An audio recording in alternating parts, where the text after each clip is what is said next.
जय श्री राम दोस्तों। तो कैसे हैं आप सब? आशा करते हैं बहुत अच्छे होंगे। एक बहुत बड़ी खुशखबरी है कि हमारे अयोध्या में हमारे प्रभु श्री राम जी का भव्य मंदिर तैयार हो रहा है। पूरे इंडिया में शोर है, पूरे इंडिया में इसकी खुशी मनाई जा रही है। इसके साथ कुछ ऐसे लोग हैं, कुछ ऐसे नेता हैं जो कि लोगों में एक निगेटिविटी होती है वो बढ़ा रहे हैं। ये बात तो आप जानते ही होंगे कि कोई भी नेता हो वो हर चीज में अपना लाभ ही चाहता है। वो हर चीज में चाहता है कि हमारी सत्ता बढ़े, हमारी जनता हमारे लिए पागल हो। लेकिन जनता किसके लिए पागल होती है? जनता उसी के लिए पागल होती है जो जनता के लिए कार्य करता है। नेता का एक मुख्य कार्य ही होता है कि वो कार्य जो है वो जनता के लिए करे। लेकिन नहीं, आज के समय में कुछ ऐसे नेता हैं जो लोगों में अपना लाभ ढूंढ रहे हैं।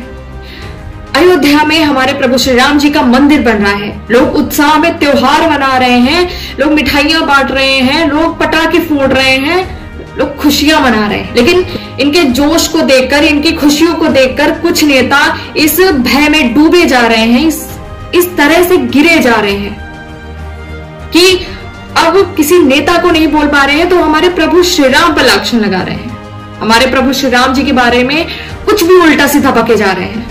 आप खुद देखिए कि क्या बोल रहे हैं। क्या थे राजा राम, और राम क्षत्रिय था तो क्षत्रिय का खाना ही मांसाहारी होता है। कोई बता देवे कि राम मेथी की भाजी खाता था। कंदमूल और फल मिलते तो वही खाते थे, शाकाहारी थे और हमारे शास्त्रों में उसका वर्णन है। और मतलब आप भाषा देख रहे हैं, खाता था, ये खाता था होता क्या है? आप इनकी भाषा से ही पता लगा सकते हैं कि अपने माँ बाप को कैसे बोलते होंगे कि माँ तू, बाप तू क्या कर रहा है, बैठा है यहाँ पे तू। अगर इन्होंने पुराण पढ़े होते, इन्होंने पुरानी वेदें पढ़ी होती तो इन्हें शायद पता होता कि राम भगवान कैसे थे या क्या खाते थे। कुछ भी कितना भी लालची क्यों ना हो, कितना भी लालची क्यों ना हो, लेकिन वो इतना नहीं गिरता है जितना आजकल के कुछ नेता गिर चुके हैं। अलग अलग जनता पार्टी जिन्हें निमंत्रण दिए जा रहे हैं वो इस विचार से नहीं जा रहे हैं कि अगर हम प्राण प्रतिष्ठा में जाते हैं तो इसमें भी बीजेपी का कोई लाभ होगा, इसीलिए बीजेपी ने निमंत्रण भिजवाया है। इसमें लोगों के अलग अलग विचार रहे हैं कि भाई मत नहीं जाना है, या कुछ लोगों ने जैसे कि कांग्रेस ने तो सीधा सीधा मना कर दिया है कि नहीं भैया, मुझे तो प्राण प्रतिष्ठा में नहीं जाना है। आपको एक बात बता दूं कि अयोध्या में जो राम मंदिर बन रहा है वो सभी का है। जितने भी हमारे भाई बहन है, सभी का राम मंदिर है।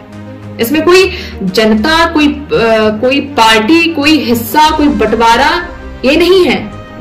इसमें सारे नेता हैं, सभी को जाना चाहिए। अगर आप इसमें भी देख रहे हैं कि इसमें मोदी जी अपना कोई लाभ देख रहे हैं तो ये आपकी सोच पे डिपेंड करता है। हमारे भारत के प्रधानमंत्री नरेंद्र मोदी जी, वो प्रधानमंत्री हैं तो प्राण प्रतिष्ठा भी उन्हीं के हाथों से तो की जाएगी, या हम किसी को भी बुला के उनके हाथों से प्राण प्रतिष्ठा कर देंगे?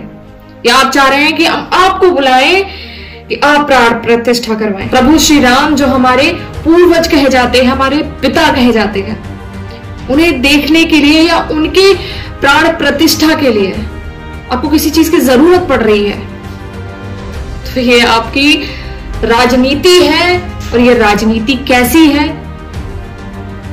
ये तो लोग ही बता सकते हैं। साथ चलिए, एक ने अपना बयान दिया, इसे ये भी सोचा जा सकता है चलिए इससे गलती से निकल गया या जो भी हो गया। पता है कि ये गलती भी नहीं है या माफ करने वाली बात भी नहीं है कि इन्हें माफ किया जाए, लेकिन जिस हिसाब से इनकी बोली भाषा है इससे लोग देखकर ये सबक ले सकते हैं कि चलो इसने तो ऐसी बातें बोल दी, हमें नहीं बोलनी। लेकिन नहीं, ये इसका उल्टा हो रहा है।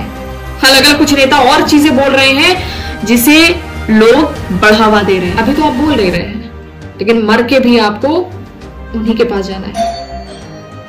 ठीक है, इसी के साथ आपको दिखाते हैं मैं दूसरे वीडियो जो नेता अपने विचार दिखा रहे हैं, अपने विचारों का प्रदर्शन कर रहे हैं। मार पड़ोगे, अस्पताल जाओगे कि मंदिर जाओगे? पैरवा कट जाएगा तो मंदिर पंडित जी के दिखाई में जाएगा कि अस्पताल में डॉक्टर जी को दिखाओगे? बताओ। आपको क्या चाहिए भाई? भूख लगेगा तो मंदिर जाइएगा, वहां तो दाने देना पड़ता। तो ये है लालू के लाल, मतलब ये लालू जी के पुत्र हैं, उनके पुत्र तेजस्वी यादव। समय के साथ सारे नेता अपने कद को या अपनी इज्जत को गिराते जा रहे हैं। भाई कितना गिरोगे? एक लिमिट होती है गिरने की, एक लिमिट तक एक लाइन होती है। जो कितना भी लालची इंसान हो, कितना भी दुष्ट इंसान हो, वो लाइन क्रॉस नहीं करता। लेकिन ये कुछ ऐसे नेता हैं जो वो लाइन भी क्रॉस कर जा रहे हैं, या अंधे हो गए हैं किसी लालच में, या तो अपनी राजनीति सत्ता के चक्कर में या किसी और लालच में। इनका कहना है कि अगर आपके पैर में चोट आती है तो आप इसके लिए अस्पताल जाओगे या मंदिर जाओगे। अगर आपको पढ़ाई करनी है तो इसके लिए आप स्कूल जाओगे या फिर आप मंदिर जाओगे। तो भाई हमको बस एक बात बता दो, भगवान करे ऐसा ना हो कि आपका कोई सगा संबंधी अस्पताल में बैठा हो, अस्पताल में हो और मौत से मर रहा हो, तो उसके लिए आप बाहर बैठकर उसी ऊपर वाले से प्रार्थना कर रहे होंगे कि भगवान मेरे वगैरह वगैरह किसी को भी बचा ले। यही तो प्रार्थना करेंगे आप। अगर आपके पास रोटी नहीं होगी, अपने घर वालों को खिला नहीं पाएंगे, तो आप भगवान से ही विनती करोगे कि भगवान कुछ ऐसा करो कि मैं अपने घर वालों का पेट पाल पाऊं। हर चीज के लिए भगवान याद आते हैं, लेकिन जब भगवान को आपकी याद आनी चाहिए, मतलब कि आप जब भगवान को किसी अच्छी चीज के लिए, भगवान लोगों का साथ देना चाहिए, या भगवान को किसी ऐसे स्थान पे उन्हें अगर उनको व्यवस्थित किया जा रहा है जो उन्हीं की है, उन्हीं की जगह पे आपको उन्हीं के लिए लड़ना पड़ रहा है, तो इससे गिरने वाली आपके लिए कोई बात नहीं है। इन भाई साहब का कहना है कि राम मंदिर जो बन रहा है, भगवान राम चाहते तो वो अपना खुद का महल वो खुद तैयार करवा लेते। बात आपकी बिल्कुल सही है, लेकिन आप एक बात बताओ कि कोई माँ बाप अपने बच्चों से अपने लिए कोई चीज मांगता है? कभी नहीं मांगता। माँ बाप खुद चाहते हैं कि हमारा बच्चा कुछ मांगे तो मैं उसे दे पाऊं, लेकिन बच्चों का भी एक फर्ज होता है, बच्चों का भी एक फर्ज होता है कि वो अपने माँ बाप के लिए कुछ करे। आपने देखा होगा कि जब हमारी पहली सैलरी आती है तो हम चाहते हैं कि उसके लिए, उस सैलरी से हम अपने माँ बाप के लिए कुछ करें। कि आप ये चाहते हैं कि पहली सैलरी आई है तो इसे मैं दोस्तों के साथ उड़ा दूं, या बाहर जाके पार्टी कर लूं, या फिर मैं नए कपड़े ले आऊं, शॉपिंग कर लूं वगैरह वगैरह। आप यही चाहते होंगे ना कि पहली सैलरी आई है तो हम अपने माँ बाप के लिए कुछ करें। माँ बाप कभी नहीं, आपसे कभी नहीं चाहेंगे, आपसे कभी नहीं बोलेंगे कि बेटा तू मेरे लिए ये कर, ये मेरे लिए ला। अब तो ऐसा भी है कि अगर आप कुछ लाते भी हैं तो हमारे माँ बाप यही बोलते हैं कि फालतू में क्यों पैसे उड़ा लिए, इसी पैसों से अपने लिए कुछ ले आता। हमारा भारत देश एक ऐसा देश रहा है जो अपनी संस्कृति के बारे में पहचाना जाता है, जो देशों विदेशों में इस चीज से विख्यात है, यहाँ के कल्चर से, यहाँ की चीजों से विख्यात है। आज भी हमारे घर में अगर हमारे कोई पूर्वज होते हैं जो इस दुनिया में नहीं है, घर कैसा भी हो, घर छोटा हो बड़ा हो, कोई कैसा भी घर हो, लेकिन हमारे पूर्वजों की एक फोटो लगी होती है, क्योंकि वो उनका ही घर होता है। ऐसे ही हमारे प्रभु श्री राम जी का वो स्थान रहा है जहां वो जन्मे हैं, जहां वो रहे हैं। तो हम इतने ज्यादा निकम्मे हैं या इतने ज्यादा अपनी चीजों को संभाल नहीं पाते हैं, अपनी चीजों को लेके नहीं चल पाते हैं कि हम अयोध्या में या भारत में प्रभु श्री राम जी का एक छोटा सा मंदिर नहीं बनवा सकते। भारत कितना बड़ा देश है, भारत कितना बड़ा देश है, उसमें एक जगह अयोध्या में एक मंदिर वो नहीं बनवा सकते जो उनकी ही जगह है। पता सबसे शर्म वाली बात क्या है कि हमारे प्रभु श्री राम जी के ही जगह को, उनके ही स्थान को, उनके ही स्थान पे उनका मंदिर बनाने के लिए लोग आपस में ही लड़े जा रहे हैं। कुछ ऐसे नेता हैं जिनके अंदर इमोशन नाम की तो कोई चीज ही नहीं है। तेजस्वी जी, हम आपसे बता दें कि हर चीज जरूरत से पूरी नहीं की जाती। कुछ चीजें ऐसी होती हैं जो जरूरत के ऊपर भी रखी जाती है, जिनमें हमारे माँ बाप आते हैं, हमारे अपने आते हैं। कुछ ऐसी हमारी भावनाएं होती, कुछ ऐसे इमोशन होते हैं जो हमारे भगवान के साथ जुड़े होते हैं। कभी कभी आप देखते होंगे कि हम बहुत परेशान होते हैं तो हमें कोई जगह नहीं मिलती, कोई इंसान नहीं मिलता, तो हम मंदिर जाते हैं, भगवान के सामने बैठते हैं, भगवान से ये आस रखते हैं कि हाँ वो हमारी सुनेंगे। और ये सही बात भी है कि अगर हम कोई परेशान होते हैं तो हम अगर भगवान के सामने जाते हैं तो मन बहुत हल्का हो जाता है। हाँ, कुछ ऐसे नेता हैं जिनके अंदर इमोशन नाम की चीज है। उसमें मैं आपको क्या ही नाम बताऊं, वो आप खुद ही देख रहे हैं। इनका कहना है कि अस्पताल जाना चाहिए। जहां आप खड़े होकर, बिहार में खड़े होकर आप ये बोल रहे हैं कि राम मंदिर नहीं, यहां लोगों को अस्पतालों की जरूरत है। तो आपको बता दूं कि आप जहां खड़े हैं वहां के नेता लालू जी, जो आपके पिता हैं, उन्होंने क्या अस्पताल बनवाए हैं? आज भी अगर आप बिहार जाएंगे, वहां के अस्पतालों की हालत देखेंगे तो आपको पता लगेगा कि वहां के अस्पतालों की हालत क्या है। बिहार जाके आप पता कर सकते हैं। फिर मुझे ये समझ नहीं आता कि इसके बाद भी आपके अंदर हिम्मत कैसे हो जाती है ये बोलने की कि नेता या आज के जो सरकार है, जो हमारे प्रधानमंत्री हैं, कि वो क्या कार्य कर रहे हैं। आपको बता दूं कि तेजस्वी जी अकेले नहीं है बिहार में जो अपने विचार रख रहे हैं। उनके साथ कुछ और नेता हैं जो अपने विचार रख रहे हैं। उनसे जब पूछा गया कि आपको राम मंदिर का न्योता मिला है या कोई निमंत्रण दिया गया है आपको प्राण प्रतिष्ठा में आने के लिए, तो उनका कहना है, क्या लग रहा है वो न्योता क्यों दे रहे हैं? किन्हीं के पिताजी का श्राद्ध है कि किन्हीं के औरत बेटा का ब्याह है? बताइए, वो जो न्योता दे रहा है वो बेवकूफ आदमी न्योता दे रहा है। सुन रहे हैं आप? ये नेता है बिहार के जो कि खुद को पता नहीं कहां रख रहे हैं। ये ऐसे नेता हैं जिनके पीछे जनता पागल है। पता नहीं वो जनता कौन सी होगी जो इन्हें नेता बना रही है। चलिए ठीक है, आपको न्योता नहीं मिला राम मंदिर की निमंत्रण में या राम मंदिर की प्राण प्रतिष्ठा में जाने के लिए। आप कभी भी जा सकते हैं। अभी जब 22 तारीख को ये प्राण प्रतिष्ठा हो जाएगी उसके बाद भी आप जा सकते हैं वहां पे। लेकिन इसका मतलब ये क्या है आपका कि आप राम भगवान के प्रतिष्ठा को, राम भगवान के प्राण प्रतिष्ठा को आप किसी श्राद्ध से कंपेयर कर रहे हैं। शायद आपके घर पे ये नहीं बताया गया कि श्राद्ध होता क्या है, या आपको इतनी समझ नहीं है। यही कहते हैं कि जो भी नेता होना चाहिए वो पढ़ा लिखा होना चाहिए। अगर आपने पहले ही पढ़ाई करी होती तो शायद ये आपके मुख से ना निकल रहा होता। हमें नहीं लगता कि भगवान भी ने माफ करेगा।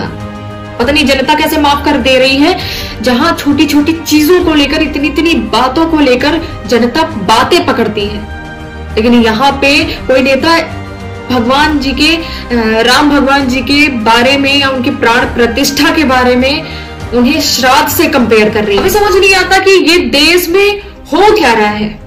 और सबसे बड़ी बात यह है कि ये वो नेता हैं जो देश चला रहे हैं। जो हमारे भगवान होते हैं वो हमारे पिता समान होते हैं। तुमसे अच्छा तो कोई छोटा बच्चा होगा, वो समझदार होगा। अगर उससे हम कोई क्वेश्चन करेंगे, उससे कोई सवाल करेंगे कि बेटा कि तुम सबसे ज्यादा मम्मी से प्यार करते हो या सबसे ज्यादा पापा से प्यार करते हो, तो वो भी एक सीधा जवाब देगा कि आप दोनों से प्यार करता हूं। लेकिन आप तो उस लायक भी नहीं है। ये छोटी छोटी बेसिक चीजें होती हैं जो सरकार में या नेता भी जो भी होते हैं उन्हें चीजें पता होती हैं। लेकिन नहीं, आप तो उस 4 साल के छोटू से या छोटे बच्चे से भी बेकार हो। पता नहीं आपको नेता किसने बनाया या फिर जनता, क्या ही बोला जाए फिर आपको। ऐसे ही कुछ और हैं जो सोशल मीडिया के थ्रू लोगों को भड़का रहे हैं, कुछ भी बोल रहे हैं जो उनके मन में आ रहा है। बोलना है आप बोलिए, आप एक जगह पे बैठिए, आपको जो बोलना है बड़बड़ा लीजिए। लेकिन अगर आप जनता में, लोगों में, सोशल मीडिया पे अगर आप ऐसी बातें बोलेंगे तो आप गाली खाएंगे। अगर गाली खाने वाले काम करेंगे तो गाली खाएंगे आप। ऐसे ही कुछ गाली खाने वाले इंसान हैं। आप वीडियो देखिए। मस्जिद हमने खो दी और वहां पर क्या किया जा रहा है आप देख रहे हैं। नौजवानों, क्या तुम्हारे दिलों में, हमारे दिलों में तकलीफ नहीं होती?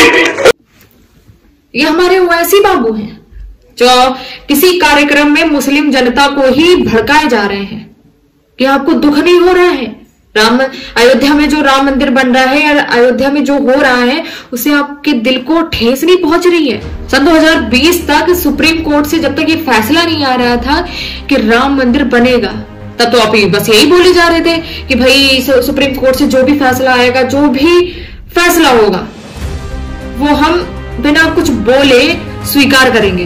अब क्या हो गया? अब आपको दुख हो रहा है, अब आप लोगों को इस चीज में भड़का रहे हैं कि ये गलत हो रहा है हमारे साथ, ऐसा नहीं होना चाहिए।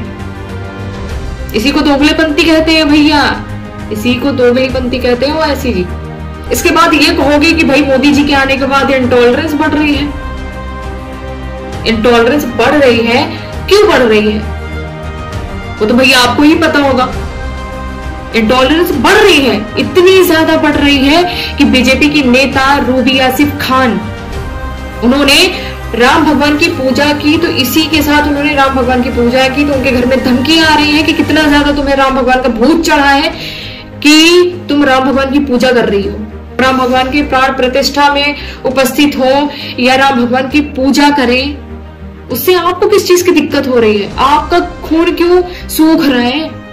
सारी चीजें नोट की जा रही है, जनता भी समझती है, लोग देख रहे हैं कि कौन राम मंदिर के बनने से खुश है और कौन ना खुश है। सारी चीजें नोट की जा रही है क्योंकि अभी राम मंदिर बन रहा है तो अभी चीजें बोली नहीं जा रही है, अभी चीजें खुल के नहीं आ रही हैं। लेकिन हाँ, एक समय ऐसा आएगा कि सारी चीजें खुल के आएंगी और सारी चीजें पता भी लगेंगी।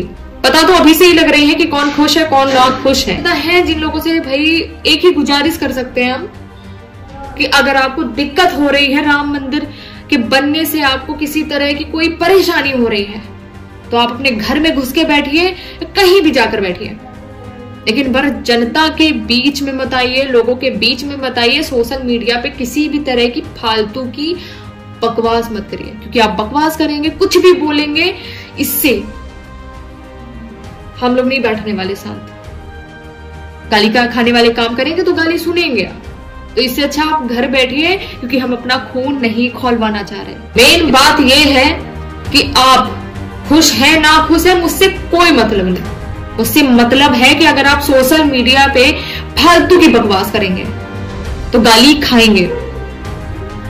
तो बस आपसे इतनी सी विनती है, जो नेता है जिन्हें दिक्कतें हो रही हैं, तो आप जाके घर पे बैठिए, घर पे जाके बैठिए, जिससे जनता अपना खून ना खोलाए।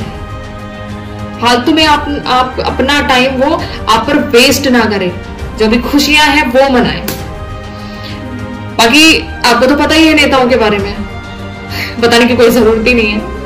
बाकी इसी के साथ मिलते हैं आपको अगली वीडियो में कुछ और लोगों के साथ। जय श्री राम।